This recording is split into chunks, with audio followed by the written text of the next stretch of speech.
Assalamualaikum warahmatullahi wabarakatuh. Bersama saya lagi, kali ini saya akan membahas mengenai bagian pertama dari segitiga yang pertama, yaitu bisnis analisis. Seperti kita ketahui bahwa bisnis analisis itu kan terdiri dari dua, yaitu analisis industri dan analisis strategi. Di analisis industri, saya akan menjelaskan apabila kita mau menggunakan porter. Kemudian strategi analisis kita akan gunakan SWOT ya. Kita akan gunakan SWOT. Namun untuk menilai kuadran nanti kita akan jelaskan lebih lanjut di bagian yang lain.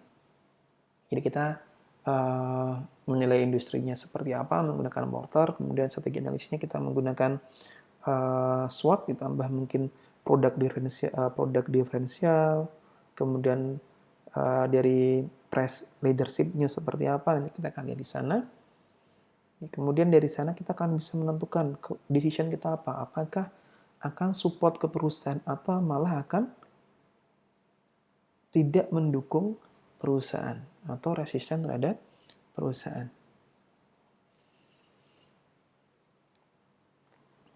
Dalam menyusun laporan analisis bisnis, bisa akan dimulai dari overview. Dari overview di sini kita akan menggambarkan kondisi secara umum dari industri yang ada, terkait dengan perusahaan itu sendiri, kemudian kondisi industri yang menaungi perusahaan tersebut. Jadi overview industri itu biasanya sedikit ulasan atau pendahuluan mengenai industri tersebut terkait dengan bisnis, baik perusahaan maupun lingkungan di sekitarnya. Kemudian setelah itu baru kita melakukan analisisnya. Analisis bisnisnya, analisis industrinya. Yang pertama kita gunakan porter, maka yang pertama adalah hambatan bagi pendatang baru. Ini untuk menilai seberapa mudah atau sulit untuk masuk ke industri tertentu. Apabila ada perusahaan baru mau masuk ke sana, gampang atau susah. Jika industri tersebut bisa mendapatkan profit yang tinggi, ya, dengan sedikit hambatan, maka pesaing akan segera bermunculan. Dengan banyaknya pesaing atau kompetitor, maka marketnya itu akan dibagi dengan kompetitor, sehingga profitnya atau laba itu akan semakin menurun. Beberapa hambatan bagi para pendatang baru diantaranya bisa kita nilai dari apakah dana atau modal yang tinggi untuk masuk ke industri tersebut, apakah butuh teknologi yang tinggi, apakah butuh economic scale yang besar, atau ada peraturan pemerintah yang akan melarang hal-hal terkait dengan masuknya perusahaan pesaing. Itu juga akan masuk ke dalam pertimbangan untuk menilai hambatan bagi pendatang baru. Jadi kalau misalnya sebuah perusahaan ingin masuk ke dalam bisnisnya Gojek atau Grab, kita lihat apakah kalau masuk ke sana butuh dana yang besar, butuh modal yang besar, apakah butuh teknologi yang tinggi, apakah butuh skala ekonomi yang tinggi, apakah ada hambatan dari peraturan pemerintah. Masalahnya gampang, maka nanti existing company yang ada, itu ada kemungkinan market share-nya akan tergerus, sehingga income-nya pun akan turun. Itu harus kita pertimbangkan. Kemudian yang berikutnya adalah bargaining power of supplier, daya tawar pemasok. Daya tawar pemasok yang kuat memungkinkan pemasok untuk menjual bahan baku pada harga yang tinggi. Pada saat bargaining power supplier itu tinggi, ya, maka perusahaan ada cenderung membeli dengan harga yang lebih tinggi atau mendapatkan dengan kualitas yang lebih rendah untuk harga yang lebih tinggi. Sehingga cost yang akan dikeluarkan oleh perusahaan itu akan semakin tinggi. Dan sebaliknya, kalau dia tawarnya rendah, maka akan mendapatkan income yang semakin tinggi bagi perusahaan kita.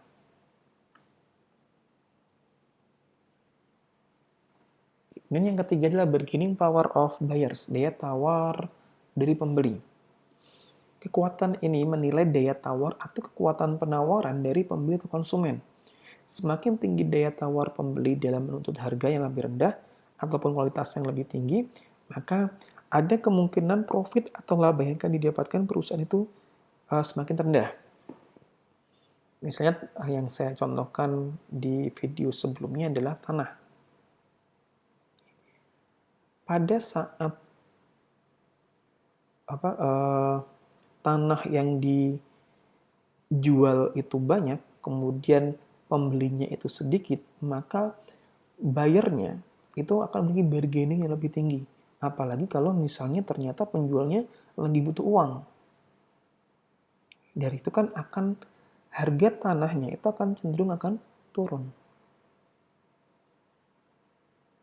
Ini terkait dengan bargaining power of buyers-nya. Kemudian yang berikutnya adalah hambatan bagi produk pengganti. Apabila ada produk pengganti dengan harga yang lebih murah, kemudian fungsi yang sama, dengan kualitas yang bagus pula, maka akan cenderung menggerogoti penjualan dari existing company. Maka dampaknya adalah income-nya akan semakin turun. Misalnya ada perusahaan A ya, dengan produknya X, ternyata ada perusahaan B itu yang menghasilkan produk substitusinya, yaitu Z. Ternyata Z itu bisa didapatkan dengan harga yang lebih rendah. Kan cenderung konsumen akan nyari ke Z. Maka akan turun pendapatan dari perusahaan A di sini. Ini harus kita analisis. Berikutnya adalah tingkat persaingan dengan kompetitor di sini. Persaingan yang ketat ya akan terjadi apabila banyak pesaing yang merebut pangsa pasar yang sama. Kemudian kita juga harus menilai bagaimana loyalitas pelanggan yang rendah. Produk dapat dengan cepat digantikan dan banyak kompetitor yang memiliki kemampuan yang sama dalam menghadapi persaingan. Semakin ketatnya, maka akan semakin kecil pula ya, peluang untuk mendapatkan income yang tinggi.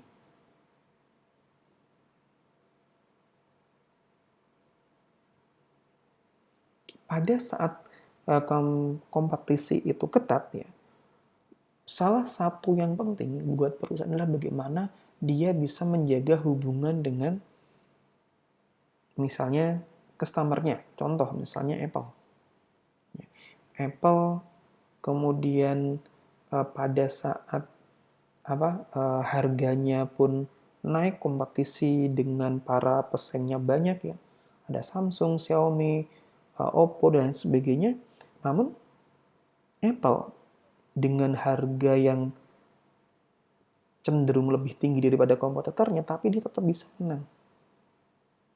Salah satunya adalah dari loyalitas consumer-nya tadi. Semakin loyal, kemudian kepuasan dari customer itu juga tinggi, maka keloyalan tadi ya dari customer tadi akan cenderung mengikuti apa yang ditawarkan, akan membeli produk yang ditawarkan oleh perusahaan tersebut. Ini terkait dengan bagaimana kita perusahaan ya melihat dari adanya kompetitor di sini.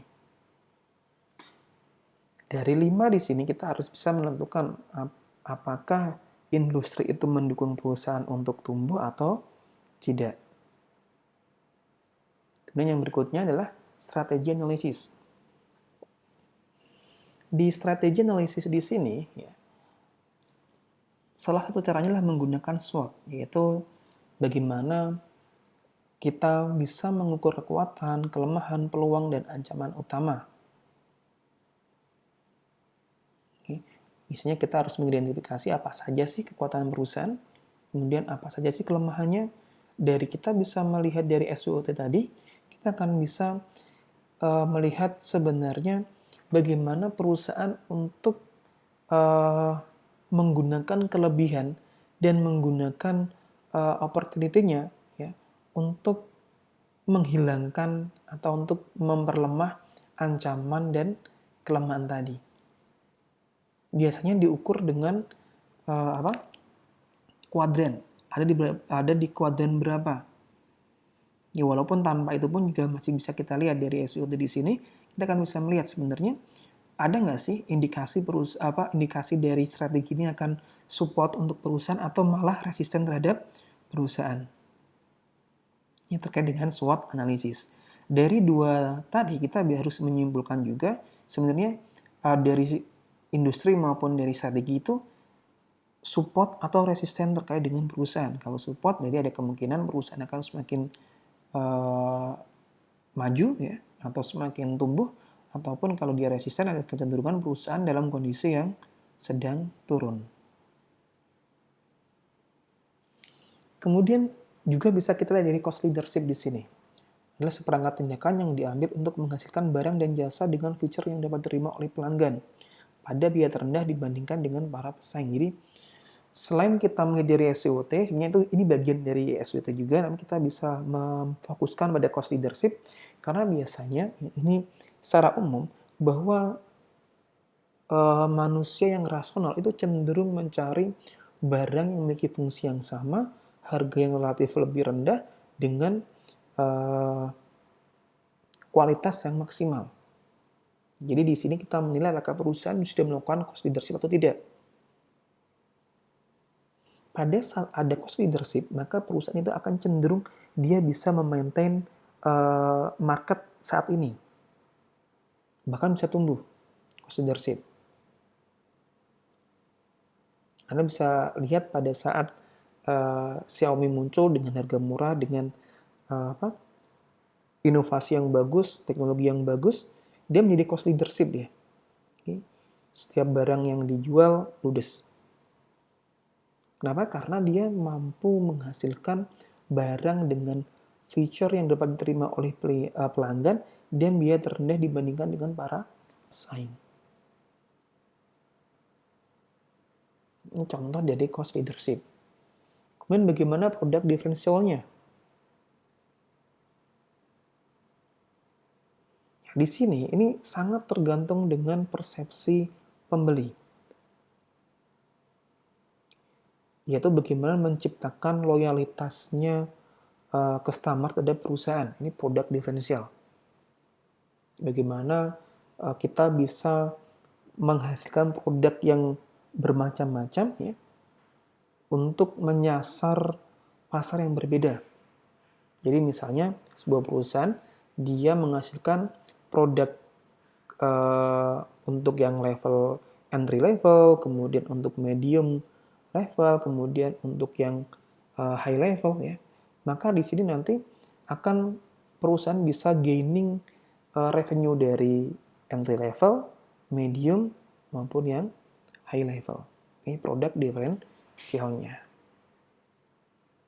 Ini silakan nanti dianalisis demikian rupa sehingga nanti akan ketemu kesimpulannya seperti apa kondisi industri dan strategi itu untuk support terhadap pertumbuhan perusahaan.